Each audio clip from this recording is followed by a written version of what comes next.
मित्रों, आचार्य चाणक्य ने मनुष्य के जीवन से जुड़े व्यवहारिक ज्ञान को अपनी नीतियों के माध्यम से समझाने का प्रयास किया है।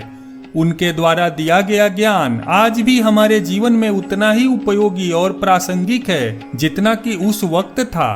इसी क्रम में आज हम आपको बताने जा रहे हैं आचार्य चाणक्य की उस नीति के बारे में जिसमें उन्होंने बताया है कि पुरुषों को अपनी पत्नी को कौन सी 4 बातें नहीं बतानी चाहिए। नंबर 1, आचार्य चाणक्य का मानना है कि कभी भी अपनी पत्नी को खुद की कमाई के बारे में नहीं बताना चाहिए।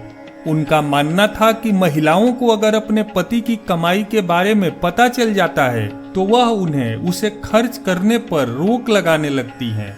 कई बार तो वह उनको जरूरी खर्च करने से भी रोकती हैं।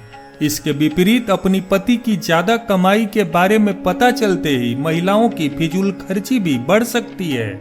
नंबर 2, कभी भी पत्नी को अपनी किसी कमजोरी के बारे में नहीं बताना चाहिए। आचार्य चाणक्य मानते थे कि पत्नी को यदि पति की किसी कमजोरी के बारे में पता चल जाए तो वह बार बार उसी का हवाला देती है और अपनी हर जिद मनवा लेती है। अपनी सबसे बड़ी कमजोरी को पति को पत्नी से सदैव छिपाकर रखना चाहिए। चाणक्य नीति के अनुसार यदि पत्नी को आपकी कमजोरी पता चल गई तो वो अपनी बात मनवाने के लिए आपकी कमजोरी पर ही प्रहार कर सकती है। इसलिए अपनी कमजोरी कभी न पत्नी को बताएं न किसी अन्य व्यक्ति को। नंबर 3, यह बात पुरुषों को खास तौर पर ध्यान रखनी चाहिए कि यदि कभी किसी ने आपका अपमान किया हो तो इस बारे में भूल कर भी अपनी पत्नी को नहीं बताना चाहिए। महिलाओं के बारे में ऐसा माना जाता है कि कभी जीवन में पति से कहा सुनी होने पर या फिर कोई और बुरा वक्त आने पर महिलाएं पति को उस अपमान की बात याद दिलाकर भला बुरा बोल सकती हैं। आचार्य चाणक्य कहते हैं कि हो सकता है कि पत्नी उस समय आपके लिए संवेदना जताए पर बाद में नाराजगी या अन्य वजहों से पूरी जिंदगी उसी अपमान को याद करवा कर ताना देती रहेगी। कभी कभी पुरुषों की जिंदगी में ऐसा समय भी आता है जहां गलती न होते हुए भी या किसी अन्य कारणवश अपमानित होना पड़ जाता है।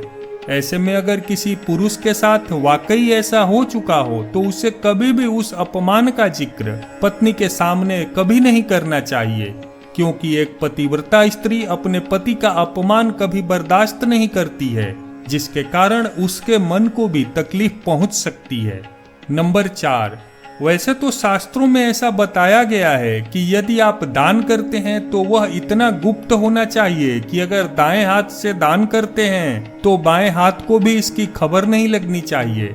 इसी प्रकार जब आप दान करें या फिर किसी की आर्थिक रूप से मदद करें तो इस बारे में अपनी पत्नी को बिल्कुल भी न बताएं। संभव है कि भविष्य में वह आपको ऐसा करने से रोक सकती है।